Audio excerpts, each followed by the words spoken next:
Que o Senhor possa abençoar a sua vida essa noite. Esse aqui é o culto de campanha, é um culto onde o Senhor quer falar com cada um de vocês. Vamos abrir aqui em Hebreus 11, Hebreus do Novo Testamento, capítulo 11, diz assim: ora, a fé é o firme fundamento das coisas que se esperam e a prova das coisas que não se veem, porque por ela os antigos alcançaram testemunho. Pela fé entendemos que os mundos, pela palavra de Deus, foram criados de maneira que aquilo que se vê não foi feito do que é aparente. Esse nosso Deus invisível fez tudo, e que Ele possa te abençoar essa noite. Vamos orar? Senhor, obrigado, Deus, por essa noite, Senhor Deus, por essa oportunidade de estar na Tua presença, meu Deus. Age em cada vida, Senhor, em cada família, em cada alma, Senhor, que está olhando na Tua direção essa noite, está pronta para cantar louvores, pronta para ouvir a Tua palavra. Senhor, fala conosco, Deus, age em nossas vidas, muda-nos, ó Deus, em nome de Jesus, amém. Graça e paz a todos. Hoje é um culto maravilhoso de campanha e libertação. É um culto que nós nos dedicamos, todos os cultos nós nos dedicamos ao Senhor, mas esse nós vamos com um pedido especial, e é muito bom crermos, porque nós temos um Deus que Ele é leão de Judá. É um Deus que venceu, vence muitas batalhas e vencerá muitas outras. É um Deus de vitória para a sua vida.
O Senhor é muito grande e é Ele que nós precisamos ver. Eu não sei qual o seu pedido, não sei qual a sua dificuldade, não sei o que você precisa, mas eu tenho uma certeza que todo mundo precisa de Deus, que Ele possa abrir os olhos do nosso coração e que possamos enxergar a que o Senhor possa fechar os nossos olhos carnais, que possamos ver com os olhos do Senhor.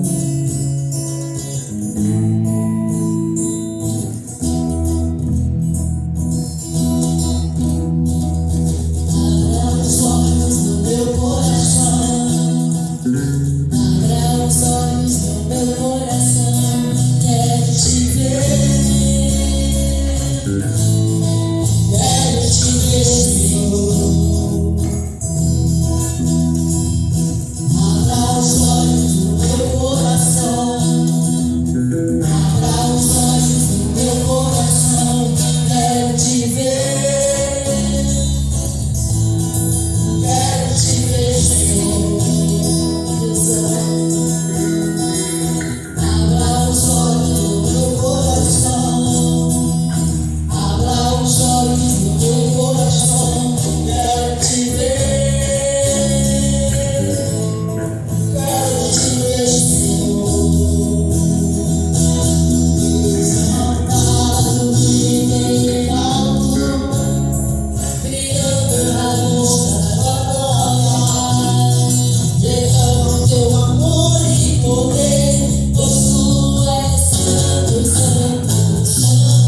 coração. Eu vou ler aqui em Colossenses capítulo 2, versículos 6 e 7. Ora, como recebestes Cristo Jesus, o Senhor, assim andai nele radicados e edificados e confirmados na fé, tal como fostes instruídos, crescendo em ações e graças. Que possamos ser instruídos, pelo qual nós fomos instruídos a ofertar, instruídos a dizimar, instruídos a crescer na graça do Senhor, instruídos a abençoar, instruídos a pedir ao Senhor, que é pedir a se usar, instruídos a agradecer ao Senhor e pela fé adorarmos a Ele e louvarmos a Ele também. Neste momento vai aparecer aí Natasha na sua telinha, não sei se é televisão, não sei se é no celular, não sei se é no note, mas vai aparecer aí o número da conta da igreja. Esteja fazendo a sua parte no dízimo, na oferta, pela qual você foi instruído debaixo da graça do Senhor. Vamos orar. Senhor, graças te damos, Senhor, por tudo que somos, por tudo que temos também. Senhor, através, Senhor, da nossa fé, através, Senhor amado, dos nossos dízimos, podemos, Senhor amado, testificar a nossa fé em Ti. Senhor, agradecemos pela Sua graça em nossa vida. E com a oferta aqui, Senhor, podemos também, Senhor, agradecer a Ti e entregar a Ti as nossas vidas. Senhor, reconhecemos que somos dependentes, Senhor, de Seu amor. Abençoa cada um, Senhor, que neste momento, Senhor, pode dizimar, pode ofertar, e aqueles que não podem também, Senhor, contribuir neste momento. Mas eu sei que tem um coração, Senhor, um coração que está rendido a Ti, Senhor, com o desejo de dar o Seu melhor. Nós Te louvamos, Jesus. Aleluia. Nós vamos louvar a Deus com hino aqui, que ele faz parte daquele grupo de louvores escolhido pela igreja. Ele chama assim, Fala Jesus Querido. Ele é um louvor maravilhoso, porque ele é uma oração. Nós acabamos de falar assim, quero te ver, abra os olhos do meu coração. E neste momento, nós estamos fazendo um convite para o Senhor. Fala Jesus Querido, porque nós estamos aqui para ouvir o que o Senhor tem para nós. Fala Jesus querido, fala-me hoje sim, fala com tua bondade, fica ao pé de mim, meu coração aberto está. Tua voz ouvir,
abra os olhos do seu coração nesta noite e escute o que o Senhor tem para falar para você.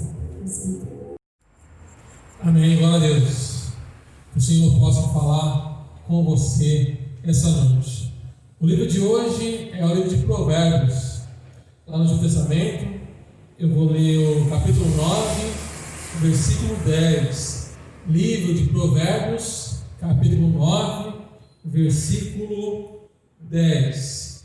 Diz assim: o temor do Senhor é o princípio da sabedoria, e a ciência do santo a prudência.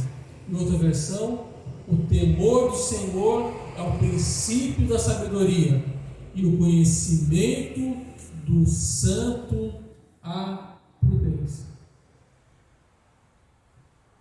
Falando desse livro de Provérbios, estamos hoje numa sociedade que busca com muita sede a sabedoria, que busca a sabedoria numa forma de inteligência e paga por isso e recompensa por isso.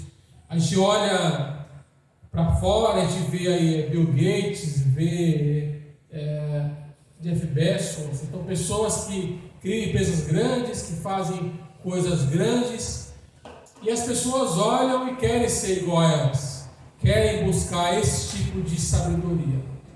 Lembrando que esse é só um tipo de sabedoria, e nem é a maior, mas é aquela que as pessoas olham, aquelas que traz dinheiro, e dinheiro no bolso parece que é algo que vira a primeira coisa na vida das pessoas. O dinheiro não é a coisa ruim, mas quando ele manda na gente, ele se torna esse monstro. E esse ciclo de chamar a inteligência humana de sabedoria, ela traz uma outra consequência, que é as pessoas desprezarem aqueles que não estão naquele patamar, aqueles que não estão naquele nível que se acha bom. Mas aqui em Provérbios vemos que há uma clareza de Deus. Deus fala claramente o que é superior. Aqui, na palavra de Deus, em Provérbios, ele vai dizer que a velhice é maior do que a juventude, que a velhice, a experiência, que nos cabelos grisalhos há uma coroa. Não sabemos tudo com o passar do tempo, mas que a experiência ela é importante, e ela é algo muito importante na nossa vida, nas nossas decisões. A gente está acostumado, quando fala de provérbios, vem os provérbios chineses, provérbio maia, provérbio com frases de sabedoria de várias nações, que são frases bonitas, que são ditos, mas aqui nos provérbios de Deus nós encontramos muito mais do que frases bonitas, do que ditados, de coisas que rimam. Encontramos conselhos de um pai ou de um mestre, que é um professor sábio, passando para um aluno, para um filho, para uma pessoa que está aprendendo. O livro de Provérbios, ele não fala como um legislador, não é uma lei, não é não faça isso, não faça aquilo, nem como um profeta apontando, mas como um mestre. Deus falou com seus servos de diversas maneiras, e aqui em Provérbios nós vemos Deus falando conosco, falando como um aluno, como um mestre, como um professor. Em todo tempo há um contraste, é colocado lado a lado o tolo e o sábio, há colocado o bem e o mal lado a lado. E um tema frequente aqui no livro de Provérbios é o temor a Deus, o temer ao Senhor. Começando esse livro, bem no começo, nós vemos uma palavra dirigida para os mais jovens. Até o capítulo 10, mais ou menos, são vários conselhos para os mais jovens. Depois é o conselho geral para as pessoas que estão em outras fases da vida.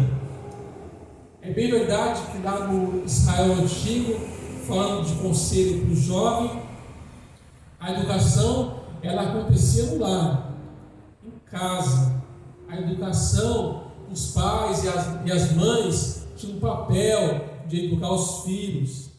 Até porque não tinha escola, até o primeiro século antes de Cristo não tinha escola. 100 anos antes de Cristo não tinha escola. Então, era em casa que acontecia a educação. Acredito que os pais dessa época, eles tinham uma preocupação muito grande, porque eles sabiam que se educasse seu filho, o seu filho faria diferença dali para frente. Agora, nessa época de pandemia, nessa época que estamos em casa, alguns ainda estão, tivemos a oportunidade de, quem tem filho pequeno, de estar com seus filhos, de acompanhar um pouco da educação, o modo como eles se portam e corrigir algumas coisas. Agora tivemos um pouco da possibilidade de viver com os filhos, porque na verdade, principalmente o pai, mas também a mãe, a gente trabalha muito, estamos longe dos filhos, temos pouco tempo para educar, pouco tempo para acompanhar, e sabemos que o caráter, ele não é só genético, a pessoa não simplesmente nasce com caráter, mas por diversas experiências, com a pessoa está andando, por exemplo, o caráter é formado. Então a nossa ausência, ela tem feito grandes consequências nas vidas dos nossos filhos. A ausência do pai cristão, do pai crente, tem feito consequência nas vidas dos filhos. E nem é porque ele quis, está fora do nosso alcance, mas o mundo de hoje, o modo como a gente prioriza as coisas, a nossa falta de habilidade e por não sermos ensinados a educar, faz falta na vida dos filhos, na vida daqueles que vão levar o nosso nome, na vida daqueles que serão a igreja do futuro. Então, a negligência disso, a nossa não atuação, o nosso não cortar e modificar, ele tem tido consequência na vida das pessoas, na vida do nosso lar. Então, quando a gente terceiriza, quando a gente manda para outras pessoas cuidarem dos nossos filhos e viramos as costas, é alguma coisa que vai nos perseguir. Eu nem falo de educação formal, porque realmente a gente coloca o filho na escola e espera realmente que o professor ensine o beabá, ensine o alfabeto, ensine a contar. Mas a gente vê que muitos pais, eles colocam o filho na escola e esperam que o professor lá na escola forme o caráter do filho. Mas os nossos professores, muitos nem são cristãos. Olha o caráter, eles têm outra formação, outro pensamento, outro alcance. Não é nem por maldade, porque a gente sabe que o professor, ele vai se dedicar o máximo possível, vai dar o melhor, vai dar o melhor para o aluno, mas às vezes está fora do alcance dele. E o caráter não é o papel inicial da escola, não é assim. O caráter inicialmente é nosso, é de pai e mãe falar e perceber também alguns desvios. Enquanto há vida, há esperança. Devemos nós intrometer sim. A gente vê que muitos pais com filho adolescente têm problemas e ele já não se sente mais capaz ou que ele possa ainda intervir. O nosso conselho é: intervenha. Ainda há tempo. Fala. O ser humano é um ser que ele aprende a vida inteira. Ainda com cabelos brancos, ele está aprendendo. Então vale a pena falar aquilo que Deus coloca para falar, principalmente para seus filhos, para a tua geração. Fala, não se cala e fala. No versículo de hoje eu falei que o temor do Senhor é o princípio da sabedoria, e o conhecimento do santo é o princípio da prudência. Aqui, intencionalmente, é colocado a sabedoria e o conhecimento lado a lado, mostrando que são duas coisas diferentes, que a sabedoria, ela vai muito além do conhecimento. A sabedoria, ela engloba um monte de coisa. Dentro da sabedoria tem um monte de coisa, entre elas o conhecimento, e ali dentro o conhecimento humano, que é algo pequeno, dentro do conhecimento que é muito maior, dentro da ciência de Deus, que é muito grande, que vai além do nosso entendimento. Mas sabemos que por esse versículo, que o princípio da sabedoria é o temor do Senhor, é o temer a Deus. Aqui sabemos o primeiro passo, o princípio, a base, o fundamento, a fonte. Então a fonte da sabedoria é o temer a Deus. Então ali encontramos o primeiro passo, uma primeira dica. Se há um caminho para que nós possamos ser sábios, esse caminho começa com o temor de Deus. Esse temor, ele vai nos colocar na direção certa, na direção de Deus. Esse conhecimento de Deus, ele é muito mais do que o nosso conhecimento racional. O conhecer a Deus, ele vai além de andar, de relacionamento. Não é só de ouvir falar, mas de andar com Ele. Mais do que saber que Deus existe, mas ser um súdito desse rei, ser um aluno desse mestre, ser um amigo de Deus. E daí vem o temor está aí. E a segunda parte fala assim: o conhecimento do santo é o princípio da prudência. O conhecimento do santo, como de Deus também, é o princípio da prudência. E o prudente é aquele que se guarda, o prudente é aquele que teme, é aquele que espera o melhor, é aquele que planeja. Está no conhecimento do santo. O conhecimento humano, ele é limitado.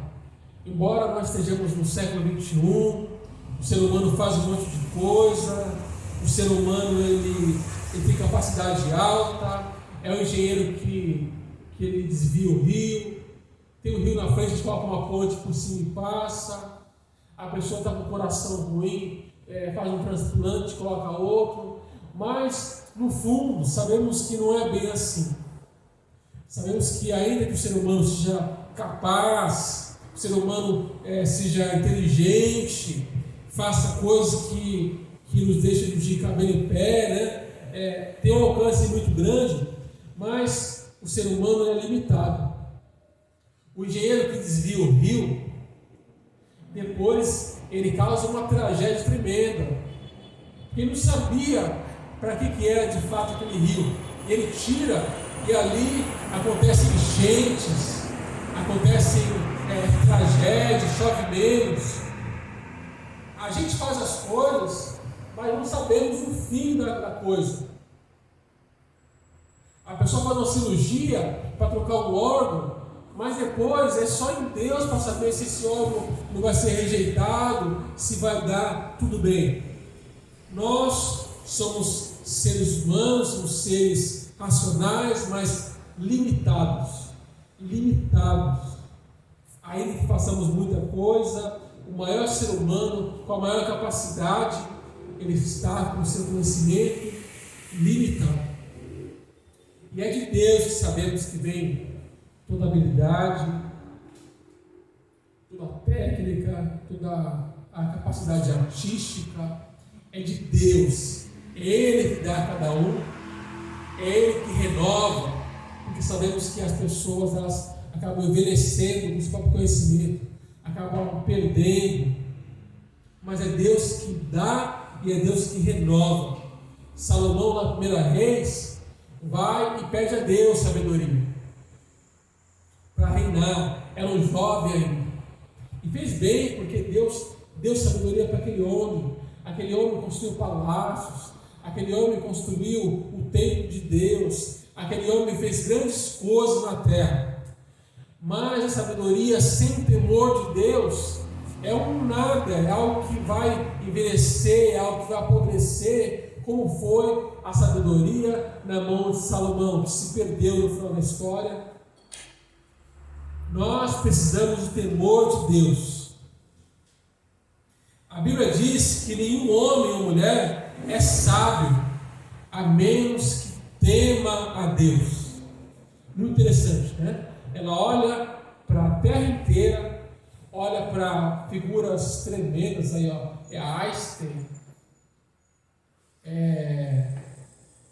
todos os físicos, todos os matemáticos, todos os cientistas que viveram e que vivem até hoje. Ela olha para a terra inteira e diz que não há nenhum sábio na terra, a não ser que ele tema a Deus. E o temor que a Bíblia fala, o temer, não é só ter medo.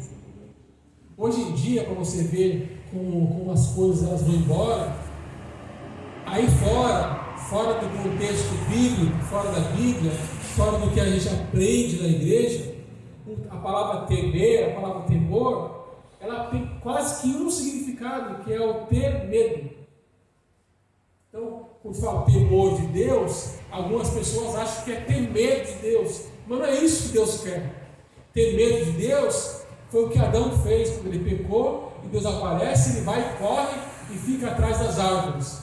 Não é isso que Deus quer. O temor de Deus, esse temor, essa palavra, tem outros significados bíblicos, que é a reverência a Deus, junto com o amor ao Senhor, a confiança nele, o desejo de servir.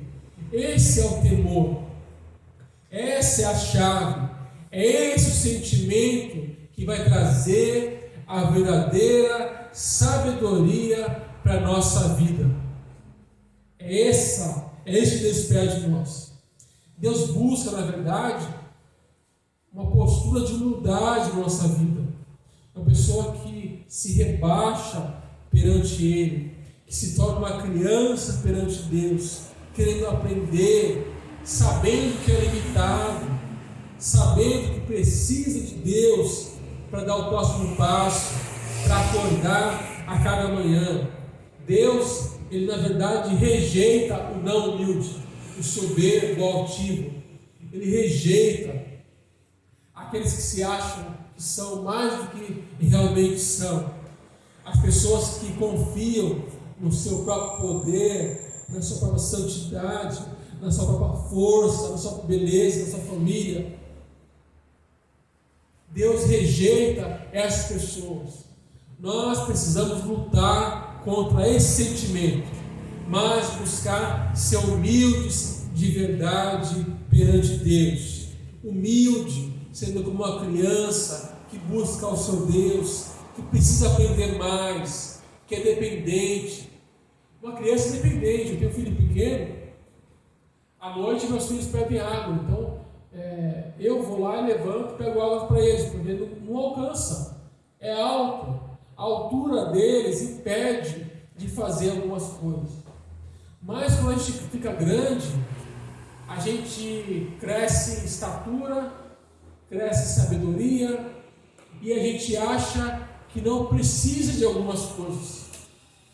A gente vira as costas para aqueles que nos ensinam, a gente acha que pode tudo, e muita gente vira as costas para Deus, porque acha que não precisa mais dele, acha que já pode pegar aquilo que precisa, acha que não é mais dependente de Deus, e nessa história perde temor a Deus, perde a reverência, perde a dependência de Deus. A santidade, ela é necessária. A busca de Deus, na submissão a Deus, é necessária. E ela nos ajuda a distinguir, ela nos ajuda a separar o que é um provérbio bíblico da Bíblia, o que é um provérbio do mundo, de fora. Porque fora tem muitas frases bonitas, tem muitas frases inteligentes, mas se não for inspirada por Deus, elas são humanas. Elas podem parecer maravilhosas, elas podem parecer fórmulas para a felicidade, mas são humanas, são limitadas, não se sabe qual que é o efeito colateral, assim como o remédio. A gente na medicina tem muitos remédios, tem medicação que faz muitas coisas, mas a medicação, por ser humana, ela tem normalmente efeitos colaterais, porque quem fez não sabe até a última consequência. As pessoas aí que estão fazendo o teste para a vacina do Covid, é algo assim, por erro e acerto. Pega lá um componente, faz, aí testa para ver se funciona, aí faz com 1.000 pessoas, aí faz com 5.000, com 30.000, vê se não fez efeito contrário para alguém, vê se esse efeito contrário ele é pequeno e suportável. O ser humano é assim, ele vai por erro e acerto, porque ele não sabe olhar lá para frente, ele não consegue, ele sabe olhar para o presente, ele sabe olhar somente para aquela causa que há ali agora. Então, nós precisamos de ajuda, precisamos do fundo de coração de ajuda para decidir as coisas importantes da nossa vida, porque nós tomamos decisão sozinho, mas não sabemos onde aquilo vai terminar. Nós temos que mudar a direção da nossa vida, temos que mudar a companhia de pessoa às vezes, e não basta largar os tolos, como fala aqui em Provérbio, o tolo sábio. Não basta largar o tolo para trás, mas temos que andar com o sábio, ter contato com o sábio, para que possamos aprender, ter algo que ensinar. Assim como a rainha de Sabá, que saiu da sua região, lá distante do mundo, e veio aprender com alguém mais sábio do que ela, que nós possamos realmente nos dedicar para buscar a sabedoria de Deus, buscar sem cessar. Meu irmão, nós estamos numa época onde as pessoas precisam buscar a sabedoria, precisam se atualizar, precisam buscar para o trabalho, para a escola, para a vida, mas não podemos deixar de lado a sabedoria eterna. Quando deixamos de lado a sabedoria que traz vida, nós ficamos sem vida. Pode até ser que o irmão, por buscar a sabedoria do mundo, por buscar a qualificação do mundo, ele vai prosperar aqui aos olhos humanos. Mas todo prosperar, toda prosperidade sem a sabedoria de Deus é uma prosperidade fadada ao fracasso. É uma prosperidade que tem data contada, porque tudo que é material, tudo que está conosco aqui, ele vai perecer, ele vai se perder. A sua casa bonita, o seu carro, a sua faculdade, aquilo que você está plantando de material, tudo isso vai embora.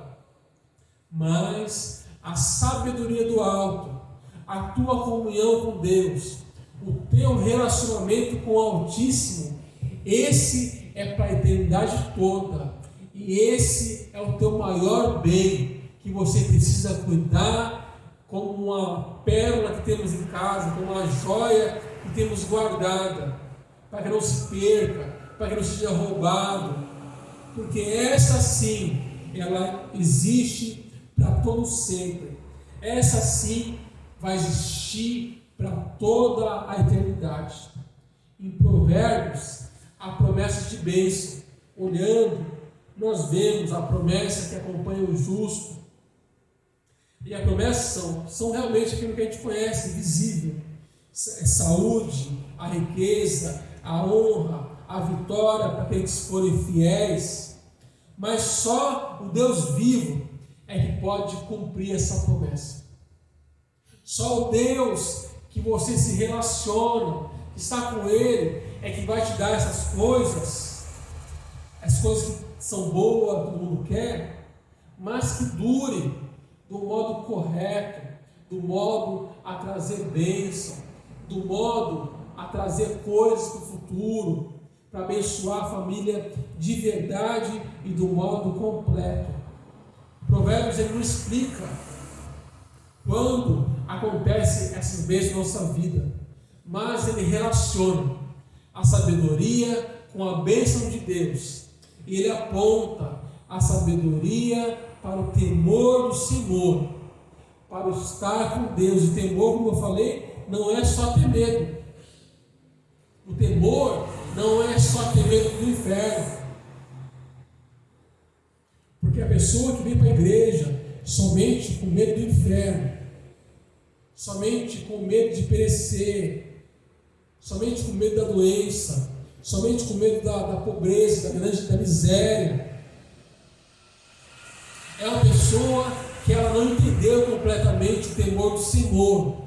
Falta alguma coisa a mais. Como eu expliquei, o temor vai além disso. O temor do Senhor é uma reverência de amor. O temor do Senhor é o confiar nele, é o desejo de servi-lo. O temor do Senhor é isso. E o temor do Senhor é a chave das bênçãos na nossa vida. Porque são bênçãos agradáveis, são bênçãos vindas de Deus, são bênçãos reais e não ilusórias. Muitas pessoas caem em ilusão, e caem no truque, e caem no chamariz, são fisgadas como peixes para fora da igreja, são tiradas da comunhão, porque elas estão olhando para o lado errado, elas não entenderam que Deus ele cobre aquela oferta. Quando você está no emprego e vem um outro patrão e te chama, olha, vem trabalhar comigo, eu te pago mais. Tem essa coisa de cobrir a oferta, né? Então, às vezes o funcionário é tão valioso que ele volta para o patrão e fala, olha patrão, vamos pagar tanto assim. Aí o patrão vai e cobre a oferta. Então, se ganhar 6 mil, o patrão fala, confia comigo que eu vou te dar 8 mil. Né? Ele cobre a oferta. Deus, meus irmãos, ele cobre qualquer oferta. A bênção que nós achamos que temos, estamos fora da igreja, estamos longe do culto, estamos em umas escalas terríveis. Deus ele pode cobrir essas ofertas. Deus tem muito mais, mas precisamos andar com Ele no temor do Senhor. E o Santo de Deus é sem dúvida Jesus. E Jesus é o Santo de Deus, que fala aqui na segunda parte do versículo. O temor do Senhor é o princípio da sabedoria, e o conhecimento do santo da prudência. Em Cristo estão todos os tesouros da sabedoria e do conhecimento oculto. Colossenses 2:3. Em Cristo está o máximo da sabedoria e da revelação de Deus. É a tecnologia de ponta, é o plano maior de Deus que Ele pôs ao nosso favor. Em Cristo está a porta que ninguém pode nos dar, está a porta da esperança da ressurreição, está a porta onde nem a morte pode nos tirar da presença de Deus. Em Cristo está a sabedoria e o conhecimento. E Ele nos chamou. Ele chamou a mim, Ele chamou a você para ser ministro do Evangelho, para chamar os convidados para essa grande festa de Deus, para sair pelo mundo a chamar esses convidados. E esses convidados são pessoas pecadoras, são pessoas que não são justas, são pessoas que não são sábias aos seus próprios olhos. Nós fomos chamados para essa grande tarefa, para essa chamada geral, para ser representante do Senhor no mundo, para pregar essa sabedoria, para pregar a verdade do Senhor, a verdade revelada em Jesus Cristo, a esperança para o aflito, a libertação para o oprimido. Meus irmãos, vamos tomar posse dessa sabedoria que há em Deus. Vamos levar a sério essa sabedoria que há em Jesus Cristo. É nele que está a sabedoria. É nesse Deus maravilhoso que se revela ao ser humano, que poderia muito bem não revelar nada, não dizer nada, não dar nada, mas Deus nos entrega a sua palavra, nos entrega ao Senhor Jesus Cristo, sacrifício vivo para mim e para você, para que pudéssemos ter acesso a essa sabedoria, a esse provérbio bíblico que traz vida. O provérbio de fora, ele pode te alegrar o coração, ele pode te trazer uma alegria momentânea, mas o provérbio que há em Deus, a vida, a esperança, a transformação em Jesus Cristo. Vamos orar em nome de Jesus? Senhor, obrigado, meu Deus, pela tua sabedoria, Senhor, revelada na pessoa do Senhor Jesus Cristo. Obrigado, Senhor, pela tua palavra que nos transforma, que nos dirige, que nos dá direção, pois o teu temor é o princípio da sabedoria. Senhor, que nós possamos ter esse princípio todos os dias da nossa vida, esse princípio vivo, transformador em nossas vidas, em nome de Jesus. Amém.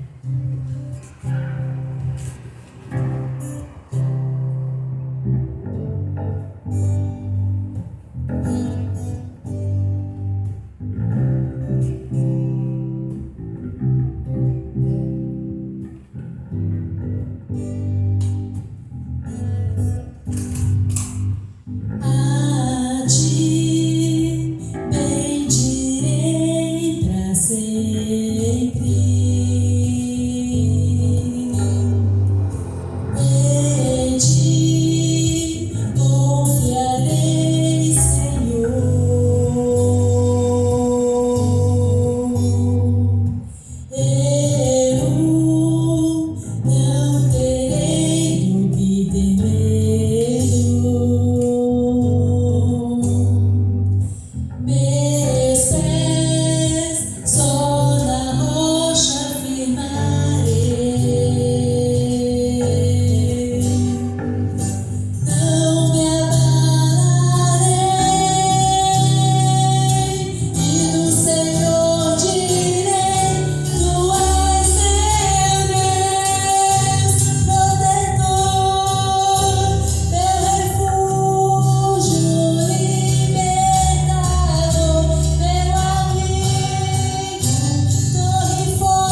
paz do Senhor, irmãos. Estamos aqui mais uma vez para nós estarmos orando pelas campanhas nessa quinta-feira, nesse culto abençoado, onde você já ouviu uma palavra, já ouviu falar de Deus.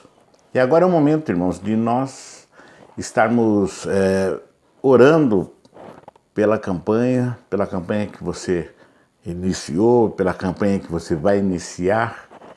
E neste período, amado, nós estamos fazendo aqui, trazendo para vocês um breve relato com relação aos 7 mergulhos de Naamã.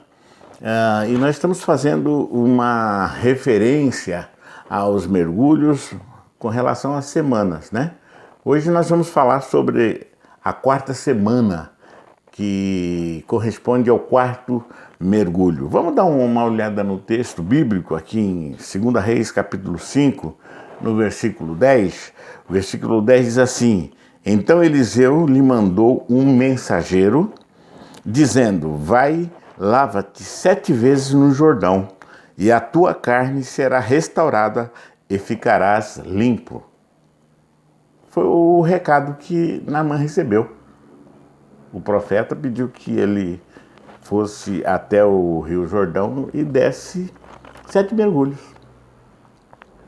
Mas ele ficou indignado. Não, como é que pode ser uma coisa dessa? Né? Ele falou, eu pensava que ele sairia comigo, ficava em pé, pedia para que eu levantasse, impunha as mãos na minha cabeça e invocava o Deus dele e passava suas mãos nas feridas e aí eu sairia curado. Agora recebo um recado para que eu dê 7 mergulhos no Jordão? No Jordão? Puxa vida, mas versículo 12 ele diz: Não são porventura Abana e Farpar, rios de Damasco, melhores do que todas as águas de Israel? Não poderia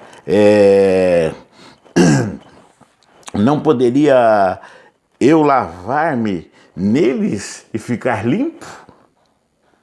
E voltou-se e se foi indignado. Ele não queria. Ele achou que 7 mergulhos no Jordão, na cidade dele tinha 2 rios que era limpo.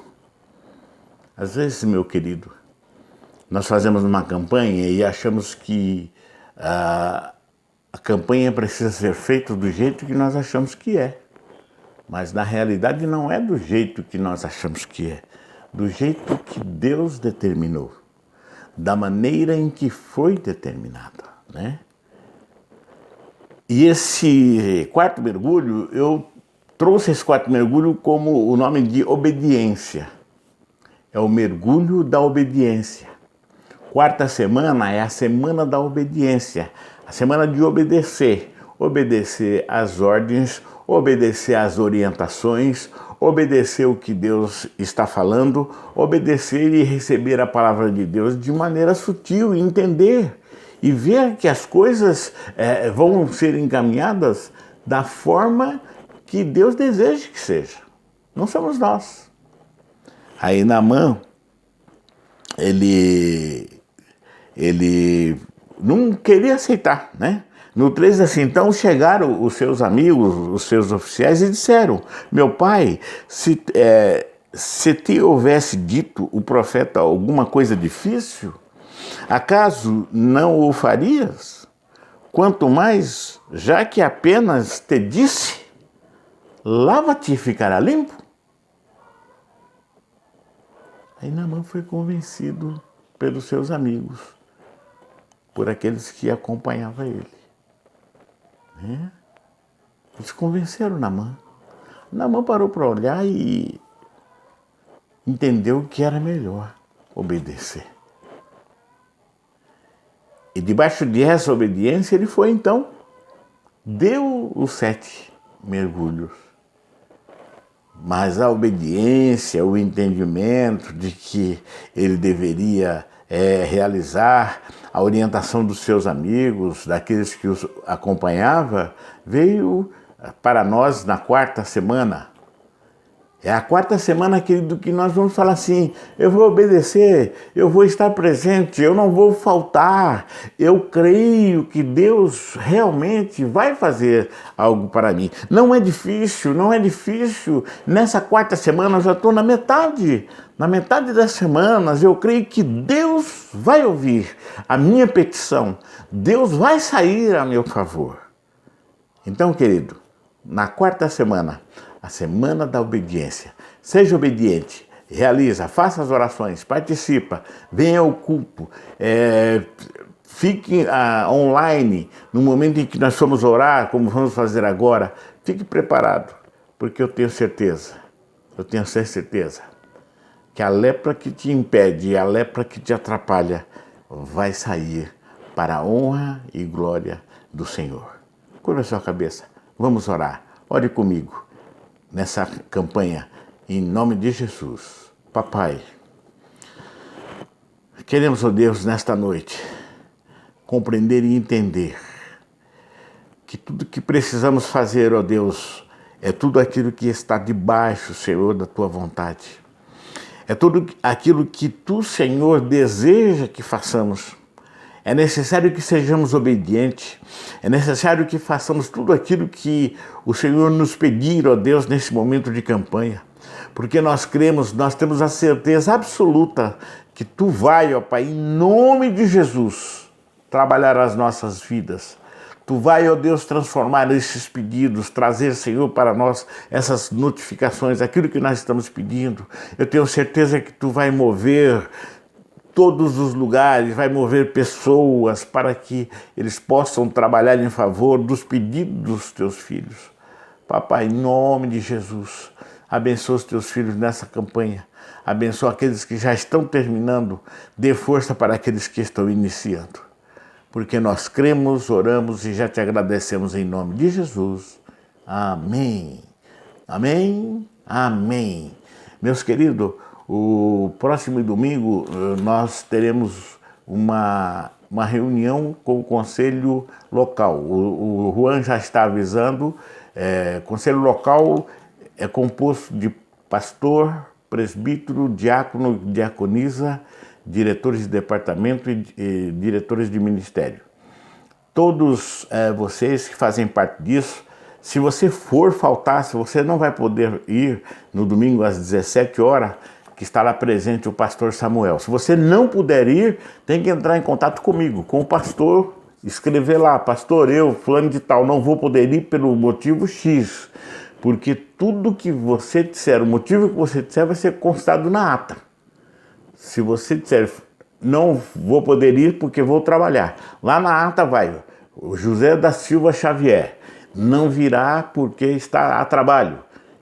Agora, se você não escrever nada e não for, nós vamos dizer que você não avisou, que você não teve os avisos.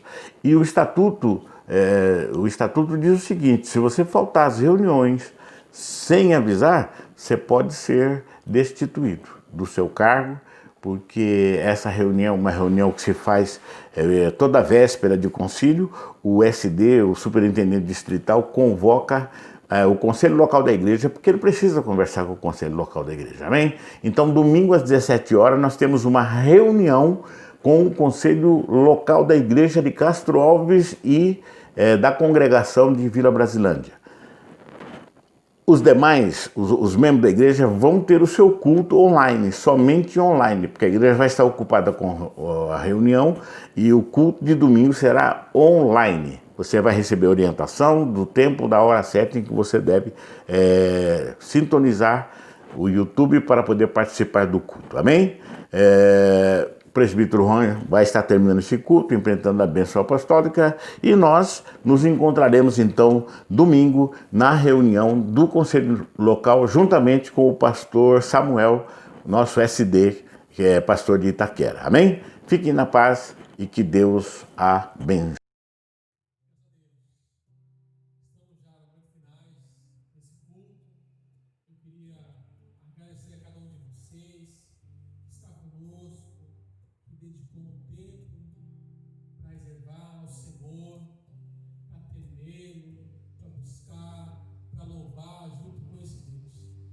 Meu irmão, que o Senhor possa falar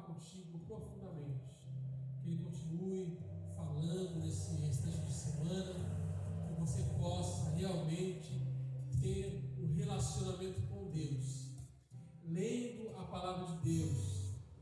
Ainda que tenha muitas leituras fora, que possa dedicar um tempo para ler a palavra de Deus, para falar com Deus, para ouvi-lo também.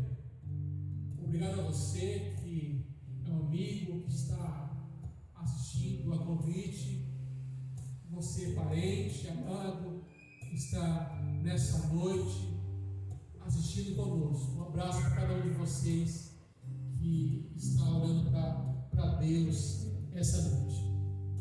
Meu irmão, eu queria só deixar um recado para o próximo culto, tá bom? Próximo culto, próximo domingo, vai ser diferente, excepcionalmente, tá? Então, não vai ter um culto presencial, mas será um culto online para todos, tá bom? Exceto os oficiais, quem está no conselho local, terá uma reunião aqui, que começará às 17 horas, com o pastor Hélio, com o pastor Samuel. Teremos então essa reunião às 17 horas. Essa reunião não será gravada, tá bom? Não será gravada. Teremos um outro culto que passará para você às 18 horas ou 18h15, vamos confirmar, tá?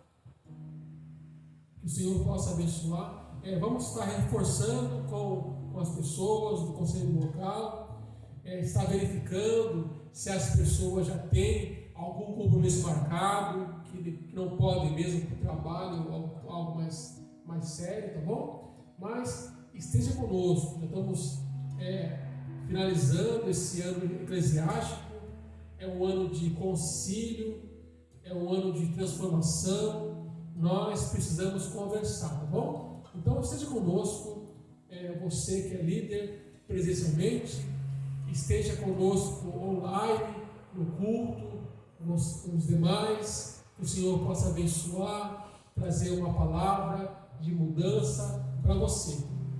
O próximo domingo não será o culto de missões, tá? O tema será o culto do amigo, tá bom? Nesse culto online. Que o Senhor abençoe cada um de vocês. Vamos orar em nome de Jesus. Senhor, obrigado, Deus, por essa noite na tua presença, Pai. Obrigado por cada vida, Senhor. Obrigado por cada instante, Senhor. Abençoa cada vida, Senhor, desses que estão nos assistindo. Age nas situações, Senhor. Se há doença, meu Deus, que haja cura. Se há um problema financeiro, meu Deus, que tu possa agir com essas pessoas, Senhor, para achar uma melhor solução, para que o Senhor possa estar livrando, mudando essas vidas, em nome de Jesus. Amém. Levanta suas mãos assim. Que o Senhor nos abençoe e nos guarde, que faça resplandecer a glória sobre ti, e que tenha misericórdia de ti, em nome de Jesus. Digam? Nos digam? Amém. Abraço em casa, em nome de Jesus.